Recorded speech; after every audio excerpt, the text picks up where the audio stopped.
और आज हमारे साथ श्री अमरनाथ चटर्जी जी हैं, जो वार्ड नंबर 44 के काउंसलर हैं, साथ ही वो चेयरमैन हैं नए बोर्ड में। तो आइए उनका स्वागत करते हैं। सर, आपका वो न्यूज़ पेपर में स्वागत है। नमस्कार। सर, ये बताइए मुझे कि इस बार जो चुनाव हुआ, तो पहले आप आसनसोल रेल पर से चुनाव लड़ते थे, वहाँ से काउंसलर थे, लेकिन इस बार हुआ कि आपको 44 नंबर वार्ड में टिकट दिया गया और वहाँ से चुनाव लड़े। तो वहाँ से आप चुनाव लड़े, उसके बाद लोगों के बीच में गए वहाँ, और ख़ासकर वो बहुत क्राउडेड इलाका है और आसनसोल का बहुत ही कमर्शियल प्लेस है, बहुत बड़ा कमर्शियल प्लेस है, मुंशी बाज़ार, उसके बाद बस्ती बाज़ार इलाका है। तो वहाँ से आप जीतने के बाद क्या महसूस हो रहा है? देखिए, वहाँ का आदमी बहुत अच्छा है। वहाँ का आदमी को मैं बधाई दिया हूँ। उन लोगों से हमारा जो वादा था, मैं वादा आहिस्ता आहिस्ता पूरा करने का कोशिश कर रहा हूँ और पूरा भी हो रहा है। अभी देखिए, पानी का जो समस्या था बहुत समाधान हो गया है। सफाई का समस्या अभी है, लेकिन उसको समाधान करने का कोशिश किया जा रहा है। इसका सफाई, इसका ड्रेन का निकासी का साथ साथ गाड़ोई नदी का भी सफाई करना ज़रूरी है। उसलिए हम लोग बाज़ार का पानी जैसे निकल जाए, उसलिए गाड़ोई नदी का हम लोग संस्करण शुरू कर दिया है। और ऐसे देखिए, हम लोग पेंशन, विडो पेंशन, हम लोग जो समाज है, नया समाज तैयार करने का हम लोग कोशिश करता है। इसमें बाज़ार का बहुत आदमी का हम लोगों को मदद करता है, इसलिए हम बाज़ार का हर आदमी का शुक्रगुजार हूँ। मैंने जो मुंशी बाज़ार और बस्ती बाज़ार, ये बहुत पुराना इलाका है आसनसोल का और बहुत ही क्राउडेड है, लोग यहाँ बहुत आते हैं। तो ये नहीं लग रहा, वहाँ समस्या भी काफ़ी रहा है, इंक्रोचमेंट का सवाल बहुत बड़ा है वहाँ। तो इसको लेकर आप क्या सोच रहे हैं? इसको लिए हम लोग मंत्री मलय घटक जी के से बात हुआ है, हमारा मेयर से बात हुआ है। हम लोग इसको कोशिश करूँगा ये रास्ता सफाई हो जाए सुंदर से, उन लोग भी ना उठे, उन लोग के भी दुकान ना टूटे, लेकिन छोटा कर दिया जाए, सुंदर कर दिया जाए कॉरपोरेशन का माध्यम से। इसके लिए हम लोग एक तो चर्चा में बैठक करूँगा जब बहुत जल्दी, जिसमें पुलिस विभाग का आदमी भी रहेगा, मेयर साहब भी रहेगा, हमारा मंत्री साहब भी रहेगा, हम लोग सब जो ये है पार्टी का आदमी है, पार्षद है, सब मिलकर रह के हम लोग एक तो सिस्टम बना के उसको एक नया सुंदर शहर का जो परिचय देने के लिए कोशिश करता है। हर शहर आसनसोल भी आने वाला दिन में करेगा। खासकर वहाँ जो फल पट्टी है और सब्जी बाज़ार है, जो रिटेलर नहीं बल्कि जो थोक विक्रेता लोग हैं, तो उनके बारे में पहले से कहा जाता है कि उनको बाहर शिफ्ट किया जाएगा कहीं भी बाईपास में। तो वो चर्चा हो रहा है, आपसे आके लोग मिलते भी रहे हैं कि इसको हम लोग के लिए जगह दिया जाए। तो इस पर कुछ बात आगे बढ़ा है अभी? ना, हम लोग का काम अभी चल रहा है। हम लोग बहुत जल्दी काम को ख़त्म करूँगा और ये फल पट्टी को हम लोग जल्दी ट्रांसफ़र कर दूँगा। लेकिन हम लोगों को जो सब्ज़ी मंडी है, वो वहाँ का जो मुंशी बाज़ार का जो ये लोग है, क्या नाम है, जिसका गद्दी है, उन लोग से हम लोगों को बात हुआ है। उन लोग भी मंत्री के पास गया था, मंत्री भी उन लोगों को आश्वासन दिया है, नया जगह चुन के उसको जितना जल्दी हो बंदोबस्त कर देगा। और एक समस्या बहुत बड़ी है कि जो जीटी रोड के किनारे जितने अच्छे बड़े बड़े दुकान हैं, उनके सामने भी बहुत इंक्रोचमेंट है और आपका फुटपाथ को दखल करके किया गया है। दिखने में आता है कि खासकर जब दुर्गा पूजा का माहौल हो, ये रमज़ान का महीना, ईद के पहले हो, जब बाज़ार में भीड़ उमड़ता है, तो लोगों को चलने में बहुत दिक्कत होती है। इस पर कुछ नहीं, कुछ सोच रहे कि कुछ किया जाए इस पर? देखिए, इसमें तो पहले जो दुकान करता है उनको सचेतनता का अभाव है। उनको भी ये सोचना चाहिए जो उनका परिवार भी आपको बाज़ार करने आता है, लेकिन वो लोग सोचता नहीं है। इसका लिए कॉरपोरेशन उन लोगों से बैठा था बहुत पहले, 6 महीना पहले हमारा साथ भी बैठक हुआ था। तो हम लोग चाहता है जो उसको सुंदर एक गुमती का माफिक करके, छोटा छोटा करके सब आदमी वहाँ पर रहे। जैसे जो दुकान का मालिक है वो भी रहे, फुटपाथ में जो बिक्री करता है वो भी रहे, लेकिन रास्ता रहने का, रास्ता में चलने का सिर्फ पथचारी का ही उनको ये है, जिम्मेवारी रहेगा। तो पथचारी के चलते उसको खाली कर देना बहुत ज़रूरी है। ये हम लोग देखें कितना कामयाब होने सकता है। अच्छा, एक बड़ा सवाल है मेरा कि कॉरपोरेशन आसनसोल चुनाव में 2 महीने से ज़्यादा समय हो गया और अभी तक जो एमआईसी और बुरे चेयरमैन के बारे में कोई फैसला नहीं हुआ। तो इससे तो कई लोगों का कहना कि काम कुछ हैम्पर हो रहा, लोगों को दिक्कत हो रही है। तो इस पर ये कब तक फैसला होगा कि एमआईसी कब तक आप नया बोर्ड बनेगा और चेयरमैन, बोर्ड चेयरमैन का कब नियुक्ति होगा?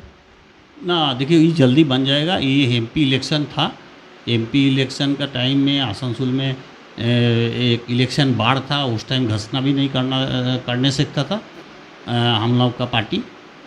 हम लोग को बहुत जल्दी 2-10 दिन का अंदर ही ये हो जाएगा, डिक्लेयर हो जाएगा समूचा कमेटी।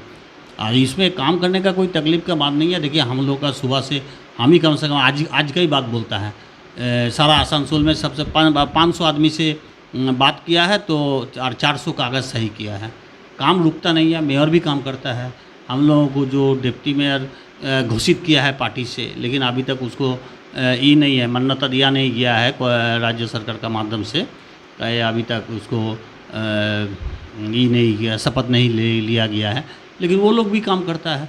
जैसे हमारा काउंसिलर एक गया है आज इसको क्या नाम है, सीओमएच ऑफिस, एक गया है एसडीओ ऑफिस।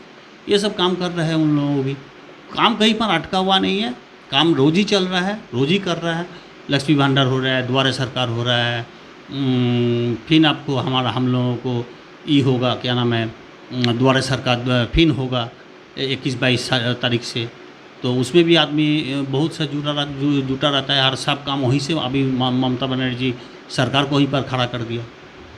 दादा, ये जो मेरा आज का इंटरव्यू है, इसमें हम थोड़ा ये भी आपके बारे में परिचय थोड़ा करा रहे हैं लोगों से, क्योंकि आप नए एक वार्ड में गए हैं।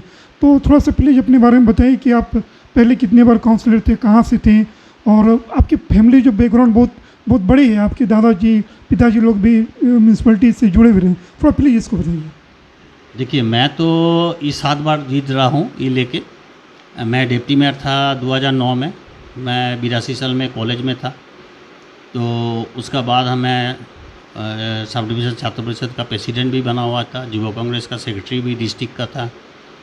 उसका बाद मेरा दादाजी यहाँ पर 1926 साल में आसनसोल म्यूनसिपल कॉरपोरेशन का पहले बार फर्स्ट इंडियन चेयरमैन बना था। उसका बाद दादाजी ने कॉरपोरेशन को 50 कट्ठा करीब ज़मीन दिया है उनका नाम पर, एक तो स्कूल बनाने के लिए, जो आसनसोल म्यूनसिपल कॉरपोरेशन अभी चला रहा है।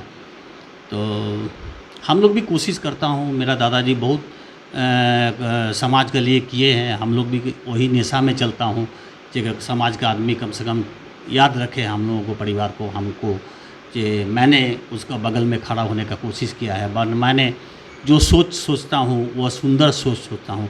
इसलिए मैं हर आदमी को समझाता हूँ कि देखिए, आप अपना बढ़िया काम कराइए, बच्चा को पढ़ाइए, बच्चा को लिखाइए। जो काम ममता बनर्जी करा रहा है अभी, जो ममता बनर्जी मौका दे रहा है, उसको फ़ायदा उठाने का कोशिश कीजिए। तो इसलिए हम लोग नया वार्ड में गया है। नया वार्ड में हम लोग विडो पेंशन करा दिया, हम लोग हैंडीकैप पेंशन करा दिया, अभी करा दिया तुरंत। तो हम लोगों को पुराना वार्ड में जो है उसमें भी हम लोगों को समूचे आदमी को ही पेंशन मिलता है। ऐसे बहुत कम आदमी हैं जिसको पेंशन नहीं मिलता है। तो आज आसनसोल शहर में हम लोग नया नहीं है। आसनसोल शहर में हम लोगों को 140 साल हो गया करीब। हम लोगों को ऐसे असली बारी है पंडवसर में। 140 साल पहले मेरा दादाजी का पिताजी यहाँ पर आया था, परदादा यहाँ पर आके उन्होंने सुप्रीम कोर्ट तक प्रैक्टिस की भी किया था, सुप्रीम कोर्ट का एडवोकेट भी था। पंडवसर में हम लोग भी बहुत विधान सिटी पठागार ऐसे बहुत ज़मीन उस वहाँ पर भी हम लोग मंदिर करने के लिए दिए हैं हम लोगों को परिवार का माध्यम से। मैं बहुत भगवान हूँ जैसे मैं इतने ऐसे परिवार में जन्म जिया हूँ। मेरा पिताजी भी बहुत बड़ा एक व्यवसायी था। मैं भी उनका भी शुक्रगुजार करता हूँ कि उन्होंने हमको राजनीति करने का मौका दिया था। उन्होंने अगर राजनीति करने का मौका नहीं देता तो मैं आदमी का बगल में खड़ा होने का इतना प्रयास नहीं कर सकता था। मैं इतना सुंदर से अपना ज़िंदगी बिताने नहीं सकता था, आदमी का साथ हंस खुल के रहने नहीं सकता था। मैं बहुत सुंदर हूँ, आदमी भी बहुत सुंदर है आसनसोल का। हर आदमी को सुंदर तो बराबर नहीं होने सकता है, लेकिन हर आदमी को ही सुंदर बनाने सकता है। इसलिए हम लोग बोलता है कि भाईचारा अगर सुंदर रहेगा तो मेरा समाज सुंदर रह जाएगा। हाँ सर, मेरा क्वेश्चन है कि जब आप इस इलेक्शन के पहले, कॉर्पोरेशन इलेक्शन के पहले, आप नगर निगम में जितेंद्र तिवारी ने जब इस्तीफा दिया था तो वो आपको चेयरमैन बनाया गया था। 9 महीने करीब आपने काम किया, तो वो काम करने का अनुभव कैसा था? वो आसनसोल का आपने और कितना करीब से जाना, आपको और कोई बड़ी जिम्मेवारी दे, मेयर जैसा पद, ताकि आपको और ज़्यादा मौका मिले काम करने के लिए? देखिए, हम जो काम 9 महीना में किया था, हमको बहुत परिश्रम करने पड़ा था, क्योंकि उस टाइम एक कोरोना था, एक अम्फान था, एक यास था, एक आसनसोल में जो 50 साल में जो बनना नहीं हुआ वो बनना का परिस्थिति था। उसका बाद इतना उत्सव गया, ईद गया था, बकरीद गया था, दुर्गा पूजा गया था, काली पूजा गया था, छठ पूजा गया था। इसमें हम लोग समूचा काम करने का मौका मिला और हमारा टाइम जो टेंडर में फास्ट हुआ था, तो इसलिए हम लोग बहुत आभारी हूँ ममता बनर्जी का, मैंने जो हमको दायित्व दिया था और वो दायित्व मिलना था बोल के ही हम ये काम करने का इतना मौका मिला था। विधान उपाध्याय जी हैं, हम लोग मेयर हैं, कोई नया मेयर आया है यहाँ, उसमें आपका भी नाम चर्चा है, तो अगर ऐसा होता है तो आप क्या उम्मीद करती हैं? अगर पार्टी हमको कभी आप काबिल समझेगा तो हमको देगा, तो मैं भी आसनसोल का जनता को सेवा देने का कोशिश करूँगा। तो शायद ऐसा तो अभी नहीं होगा, लेकिन विधान को ही कहीं ना कहीं बात से खड़ा होगा। अगर नहीं खड़ा किया जाएगा पार्टी का वो सिद्धांत, तो पार्टी सम बोल नहीं सकेगा कौन मेयर होगा, मैं तो बताना नहीं सकता हूँ। अच्छा, आसनसोल का एक आखिरी क्वेश्चन कि आसनसोल को लेकर आपका सपना क्या है? आप इतने सालों से हैं, आसनसोल एक बहुत पुराना शहर है, तो इसके बारे में क्या सोचते हैं इन फ्यूचर में कि आपके जो बच्चे हैं या फिर उनके बच्चे जब आएंगे तो किस तरह आसनसोल को आप सजाना चाहते हैं, देखना चाहते हैं? देखिए, हम लोग तो चाहता है सुंदर आसनसोल। हम लोग तो हर जगह बोलते हैं please keep green keep clean शहर। देखिए आसनसोल में अभी नया अस्पताल हो रहा है, नया इंजीनियरिंग कॉलेज हो रहा है, पानी का नया प्रोजेक्ट हम लोग ओपन कर रहा है। हम लोग कुछ दिन पहले देखिएगा 450 करोड़ का नया DPR तैयार करके आया है। ये काम हम लोग जितना जल्दी हो टेंडर कर दूंगा। ये सब काम हम लोग कर रहा है कॉरपोरेशन का माध्यम से। तो PWD का हमारा मंत्री है, वो भी बहुत से कोशिश कर रहा है करने के लिए। हम लोग ADDA के चेयरमैन तपस बंदोपाध्याय भी है, उन्होंने भी कोशिश करता है काम करने के लिए।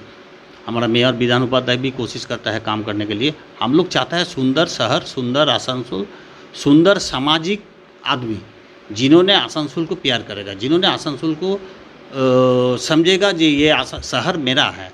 ये जब तक सोच आसनसोल का आदमी के ऊपर नहीं आएगा तो आसनसोल कभी सुंदर नहीं होगा।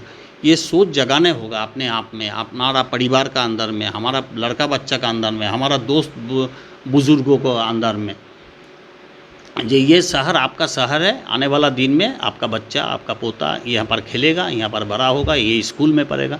देखिए स्कूल समाज आसनसोल में अभी एक नया जेनरेशन के लिए एक नया उम्मीद जगा रहा है। तो ये उम्मीद आने वाला दिन में सक्सेसफुल होगा। एक मिनट और क्वेश्चन है कि जो सेंट्रल का फंड है जिसके लिए जितेंद्र तिवारी ने इस्तीफा दिया, ये कहना था उनका कि हमको काम से सेंट्रल गवर्नमेंट का फंड को लेने नहीं दिया जा रहा और ख़ुद भी सरकार फंडिंग नहीं दी, तो आपको नहीं चाहता कि स्मार्ट सिटी का जो प्रोजेक्ट है सेंटर का, उसमें आसनसोल भी शामिल हो, वहाँ से कुछ फंड मिले तो इसका और डेवलपमेंट हो? ना, सेंट्रल गवर्नमेंट तो फंड नहीं देता। देखिए ना, कुछ दिन पहले हमारा नेत्री हमारा दीदी ममता बनर्जी जाके मोदी जी का सामने पश्चिम बंगाल का जो ड्यूज़ है GST का उसको मांगने गया था, उसको भी नहीं मिला है। ग्रीन सिटी का जो फंड था वो तो वापस चला गया हम लोग आने का पहले। तो अगर वो मिल जाता तो और सुंदर होता आसनसोल। तो परिकल्पना एक नया दिश से हम लोग सोच रहा हूँ, वो परिकल्पना माफिक अगर हम लोग को फंड मिल जाएगा तो हम लोग नया आसनसोल का एकदम जो हम लोगों को वादा था इलेक्शन का पहले, वो आसनसोल वादा हम लोग पूरा कर दूंगा। आप अपने वार्ड के लोगों को आखिर में क्या कहना चाहिए, क्या उनको संदेश देना चाहिए? हम हमारा वार्ड का आदमी को यही कहूँगा, जो कोई भी समस्या होगा तो आप लोग अपने आपस में हमको बुला के, हमारा जो कार्यकर्ता लोग उनको बुला के, हमारा जो कॉरपोरेशन का आदमी लोग उनको बुला के समस्या का हल करने का कोशिश करिएगा। आइन अपना हाथ में नहीं लीजिएगा, आइन मुताबिक काम कर दीजिए। देखिए कोई तकलीफ नहीं होगा, हमारा भाईचारा बरकरार रहे, यही हमारा उम्मीद है। धन्यवाद सर। थैंक यू, नमस्कार।